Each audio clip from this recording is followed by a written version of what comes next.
sabay damang-dama sa'king kalam ng punong-puno ng pananabik at ng kabalalim.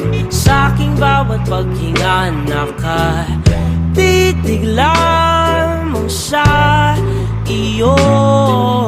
Naglakad ka ng dahan-dahan sa pasilyo tungo sa altar ng simbahan.